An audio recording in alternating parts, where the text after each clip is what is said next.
Assalamualaikum warahmatullahi wabarakatuh. Hai guys, kembali lagi di Bahas Talk Movie. Apa kabar para pecinta film? Kali ini gue akan bahas alur film yang berasal dari Thailand, yaitu Fobia 2 tahun 2009. Film ini merupakan film kedua dari film sebelumnya dengan judul yang sama, yaitu Fobia tahun 2008. Tetapi buat gue bakal bahas yang keduanya, karena seremnya lebih dapet aja gitu. Dan film ini juga merupakan salah satu film dengan konsep yang berbeda nih guys, dari film pada umumnya. Dari film ini menyajikan beberapa film dengan bagian dan judul yang berbeda. Kurang lebih bisa dibilang dari satu judul film terdapat 5 jalan cerita dan film yang berbeda-beda. Gimana maksudnya tuh Min? Ya jadi kayak satu filmnya itu terdapat banyak bagian cerita lah pokoknya. Nah, buat bahas Talk Movie akan membahas kelima ceritanya dengan dibagi per part ya. Dan video kali ini akan membahas bagian cerita pertama dari film ini.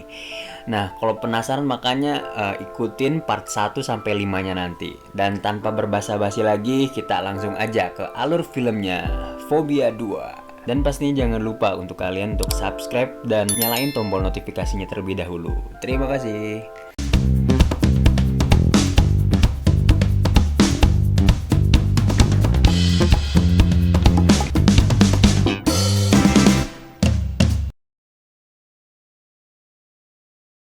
Jalan cerita film bagian pertama berjudul Pemula.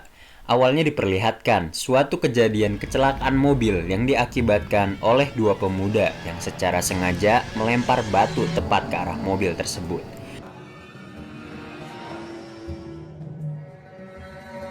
Kemudian scene beralih yang menceritakan seorang remaja yang bernama Pei yang sedang dibotaki.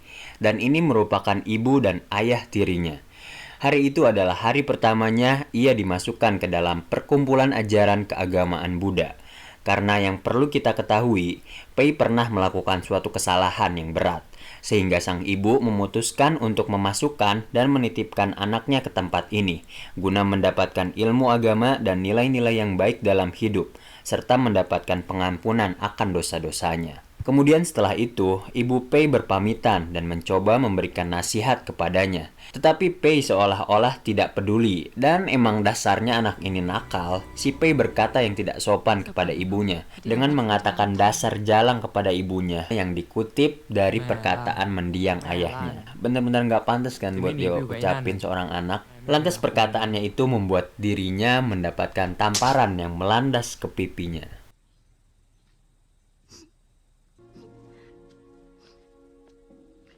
Kemudian singkat cerita, hari pertama dilalui oleh Pei, lengkap dengan mengenakan pakaian Buddha. Ia mengikuti arahan Buddha dan yang lainnya, hingga membawa dirinya melihat suatu tempat yang sepi dengan tiang tinggi, beserta makanan dan benda yang merupakan persembahan bagi sesuatu yang ada di sana. Dan seketika itu, ketua Buddha datang dan menceritakan bahwa tiang tinggi tersebut bernama Pohon Nibung. Yang percaya tidak percaya diperuntukkan untuk ritual kepada hantu yang mereka sebut hantu lapar. Karena pada dasarnya masyarakat di sana masih percaya terhadap hal yang berbau mistis seperti itu.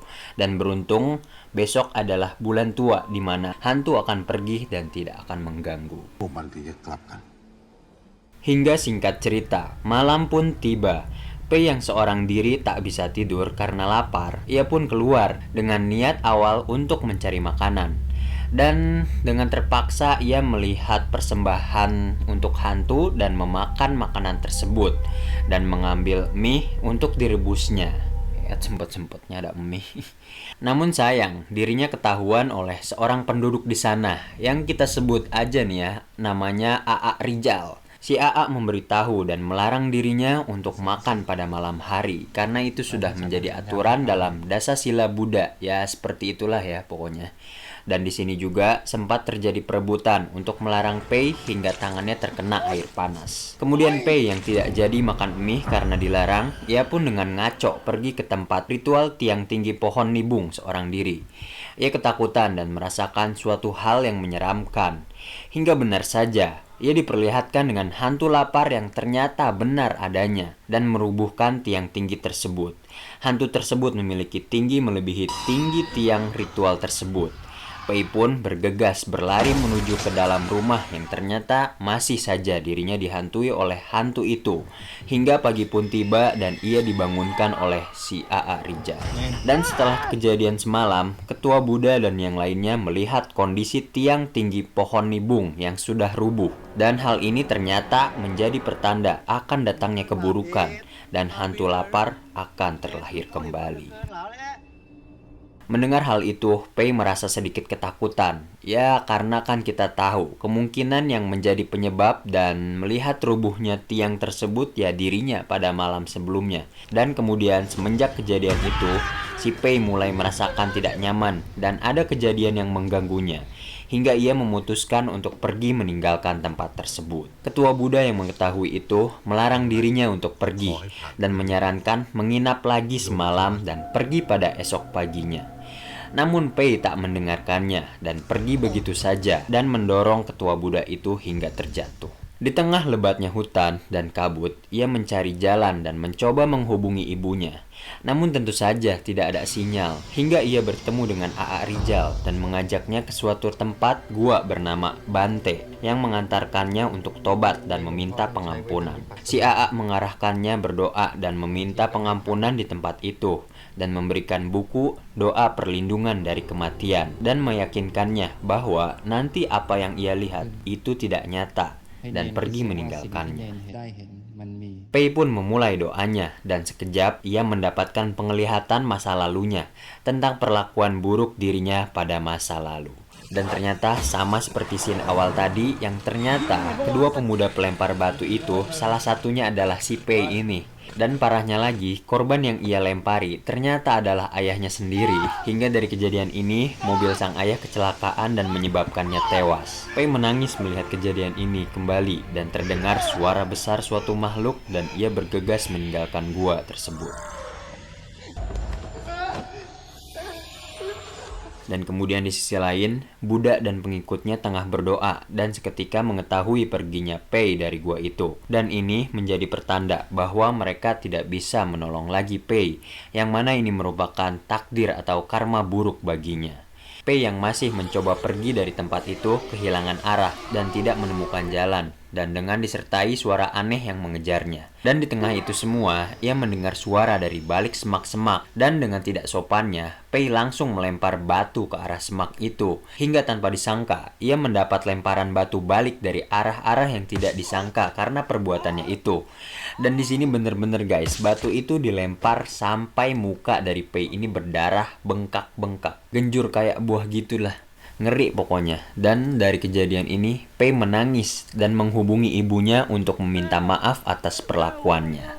Tobat kan lu. Dan si Pei menyesali atas semua perbuatan buruk yang telah ia lakukan. Dan seketika itu, mengejutkan, Pei pun berubah menjadi makhluk besar yang dapat gua simpulkan nih. Jadi akhirnya si Pei berubah menjadi hantu lapar.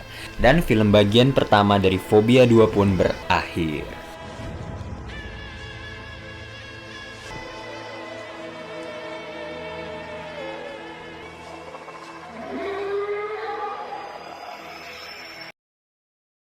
Gimana guys? Serem kan guys? Jadi buat bagian film yang pertama ini sih kurang lebih membahas tentang karma.